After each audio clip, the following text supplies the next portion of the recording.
किसी भी नमाज के बाद 41 मरतबा ये सूरत पढ़ लेना, आपकी 90,000 हाजतें आज पूरी हो जाएंगी। प्यारे दोस्तों, हाँ, आपने बिल्कुल सही सुना है। यानी अगर आप ये वजीफ़ा या अमल किसी भी नमाज के फ़ौरन बाद कर लेते हैं तो अल्लाह पाक आपके लिए तमाम रिज़्क़ के दरवाज़ों को खोल देगा। अल्लाह पाक आपकी तमाम परेशानियों को दूर फरमाएगा। अल्लाह पाक आपकी तमाम मुसीबतों को टाल देगा। कितनी ही बड़ी परेशानियां क्यों ना हो, चाहे आपकी परेशानियां, आपकी मुसीबतें समंदर के जहाज़ के बराबर भी क्यों ना हो, इंशाअल्लाह इस वजीफ़े को करने के बाद आज आपकी परेशानियों का ख़ात्मा हो जाएगा। आप अगर रिज़्क़ के लिए ये वजीफ़ा करना चाहते हैं तो अल्लाह पाक आपकी कमाई में, आपके कारोबार में, आपके रिज़्क़ में इतनी बरकत अता फरमाएगा, आप ख़ुद हैरान रह जाएंगे। प्यारे दोस्तों, आइए वीडियो शुरू करते हैं।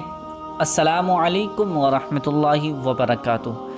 आज की इस वीडियो में मैं आपकी खिदमत में बहुत ही ज़्यादा ख़ास, ताकतवर और पावरफुल वजीफ़ा लेकर हाजिर हुआ हूँ। इस वजीफ़े को करते ही आपकी किस्मत के बंद ताले खुल जाएंगे। आप ख़ुद हैरान रह जाएंगे कि इतनी ज़्यादा असरदार सूरा जिसको पढ़ने के बाद से ही काम शुरू हो जाता है, तो वो कौन सी सूरत है और किस तरह से पढ़नी है और कब पढ़नी है, ये सारी जानकारी इसी वीडियो में आज मैं आपको बताने वाला हूँ। आपसे गुजारिश है कि इस वीडियो को बिना स्किप किए पूरा ज़रूर देख लें, क्योंकि ये छोटी सी वीडियो है, बहुत ही मुख्तसर सी वीडियो है और ये जो वजीफ़ा मैं आपको बताने वाला हूँ, इसका तरीक़ा समझाने वाला हूँ, तो इस तरीक़े को आपको याद रखना है, सही करके इसको फॉलो करना है, तभी आपका ये वजीफ़ा अमल काम करेगा। वरना होता क्या है कि बहुत से भाई बहन वजीफ़ा जो मैन चीज़ होती हैं वो देख लेते हैं और उसका जो तरीक़ा होता है उसको नहीं समझ पाते हैं। तो वीडियो इसको स्किप कर के देखते हैं तो उनको सही से समझ में नहीं आता है, फिर वो वजीफ़ा करते हैं जिसमें कुछ गलतियां कर देते हैं, उसकी वजह से वजीफ़ा अमल मुकम्मल नहीं हो पाता है। तो आपसे गुजारिश है कि आप आखिर तक इस वीडियो को देखें और इसको समझें, समझने के बाद ही, पूरा तरीक़ा समझने के बाद ही इस अमल को करें, क्योंकि अधूरा काम हमेशा अधूरा ही रह जाता है। आप कितनी भी मेहनत कर लेंगे, अगर वो तरीक़े से नहीं होगा तो आपका काम नामुकम्मल ही हो जाएगा, उसमें कोई कामयाबी आपको नहीं मिलने वाली है। तो इसलिए अगर आप मेहनत भी करें और आपको फ़ायदा भी ना हो तो इसमें कोई बड़ी बात नहीं है, ठीक है, वो अच्छी बात नहीं है। आप इस वजीफ़े को सही तरीके से सुनें, इसका अमल, इसका तरीक़ा सुनने के बाद अमल करेंगे, इंशाअल्लाह अल्लाह रब्बुल इज़्ज़त आपको ज़रूर फ़ायदा अता फ़रमाएगा। अब प्यारे दोस्तों, ये वजीफ़ा करना कैसे है, उससे पहले आपसे गुजारिश है, अभी तक हमारे चैनल को आपने सब्सक्राइब नहीं किया है तो मेहरबानी करके हमारे चैनल को ज़रूर सब्सक्राइब कर लीजिए और साथ में लगे बेल आइकन को दबा दें। वीडियो अच्छी लगी हो तो लाइक शेयर ज़रूर कर दें। इसका तरीक़ा क्या है? इसका तरीक़ा ये है कि अगर आप ये वजीफ़ा करने के लिए बैठेंगे तो आप नमाज ही के बाद ये वजीफ़ा करना है, यानी किसी भी नमाज के बाद आपको करना है। जैसे फ़जर की नमाज के बाद फ़ौरन कर लेना है, असर की नमाज के बाद फ़ौरन कर लेना है, इशा में भी कर लेना है, मतलब पाँचों टाइम में, फ़जर में, ज़ोहर में, असर में, मगरिब में, इशा में, पाँचों टाइम की नमाज में आप किसी भी वक्त ये वजीफ़ा अमल कर सकते हैं। जिस नमाज के बाद भी आपको 2-4 मिनट लगता है कि मेरे पास मैं निकाल लूँगा, 2-4 मिनट निकाल कर आप ये वजीफ़ा अमल कर लेना। अब करना कैसे है? सबसे पहले आप नमाज अदा करेंगे।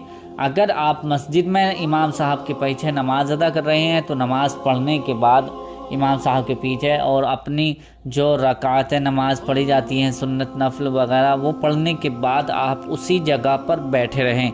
अगर घर में पढ़ रहे हैं तो घर में भी आप नमाज़ पढ़कर उसी मुसल्ले पर, उस जगह पर ही बैठे रहें। लेकिन आपको याद रखना है, ध्यान रखना है कि नमाज जैसे ही फारिग होगी उसके दरमियान और अमल के दरमियान आपको किसी से बातचीत नहीं करनी है।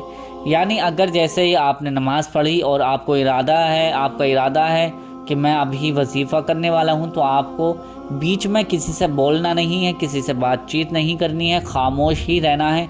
नमाज से फारिग होकर आपको ये वजीफ़ा उसी मुसल्ले पर उसी जगह पर बैठकर करना है। करना कैसा है, सबसे पहले आपको 3 मरतबा दुरूद इब्राहीमी आपको पढ़नी है। दुरूद इब्राहीमी कौन सी दुरूद है? दुरूद इब्राहीमी अल्लाहुम्मा सल्ली अल्लाहुम्मा बारिक है। एक मरतबा मैं पढ़कर सुना देता हूँ। अल्लाहुम्मा सल्ली अला मुहम्मदिन व अला आलि मुहम्मद कमा सल्लैता अला इब्राहीम व अला आलि इब्राहीम इन्नका हमीदुम मजीद। अल्लाहुम्मा बारिक अला मुहम्मदिन व अला आलि मुहम्मद कमा बारकता अला इब्राहीम व अला आलि इब्राहीम इन्नका हमीदुम मजीद। ये दुरूद इब्राहीमी है। दुरूद इब्राहीमी 3 मरतबा आपको पढ़नी है। अगर ये याद नहीं है तो आपके जो भी दुरूद पाक याद हो वो दुरूद पाक आप 3 मरतबा पढ़ लीजिए। लेकिन बेहतर यही है कि आपको अगर दुरूद इब्राहीमी ही याद है तो दुरूद इब्राहीमी ही आप 3 मरतबा पढ़ें। 3 मरतबा दुरूद पाक पढ़ने के बाद आपको ये सूरह पढ़नी है। सूर नास आपको 41 मरतबा पढ़नी है। सूर नास कौन सी है, यानी कुरान शरीफ के हिसाब से सबसे आखिरी सूरत जो है कुरान शरीफ में सूर नास है, जिस पर एंडिंग हो रही है, लास्ट है। तो मैं एक मरतबा पढ़कर सुना देता हूँ, आप सुन भी लीजिए। बिस्मिल्लाहिर्रहमानिर्रहीम। क़ुल अऊज़ु बिरब्बिन नास मलिकिन नास इलाहिन नास मिन शर्रिल वस्वासिल खन्नास अल्लज़ी युवस्विसु फ़ी सुदूरिन नास मिनल जिन्नति वन नास। और दूसरी सूरत आपको 41 मरतबा ये पढ़नी है। बिस्मिल्लाहिर्रहमानिर्रहीम। अल्हम्दुलिल्लाहि रब्बिल आलमीन अर्रहमानिर्रहीम मालिकि यौमिद्दीन इय्याका नअबुदु व इय्याका नस्तईन इहदिनस सिरातल मुस्तकीम सिरातल लज़ीना अनअमता अलैहिम गैरिल मग़दूबि अलैहिम वलद्दाल्लीन। ये सूरह फातिहा है और आपको पहले सूरह नास पढ़नी है 41 मरतबा, फिर उसके बाद 41 मरतबा सूरह फातिहा पढ़नी है, यानी अल्हम्द शरीफ पढ़नी है। 41 मरतबा ये दोनों सूरतें आपको पढ़नी है। फिर उसके बाद आपको वही दुरूद पाक पढ़नी है जो आपने पहले दुरूद पाक पढ़ी थी। ये इतनी ज़्यादा बरकत वाली दुआएं हैं कि अगर ये सूरा आप जिस मकसद के लिए भी पढ़ेंगे, जिस मकसद के लिए भी ये अमल करेंगे, इंशाअल्लाह आपको 100% उसमें कामयाबी मिल जाएगी। लेकिन सिद्क़ दिल से अल्लाह की रज़ा के लिए पढ़ें और जायज़ कामों के लिए पढ़ें। इंशाअल्लाह आपको 100% हर काम में आपको कामयाबी ज़रूर मिलेगी।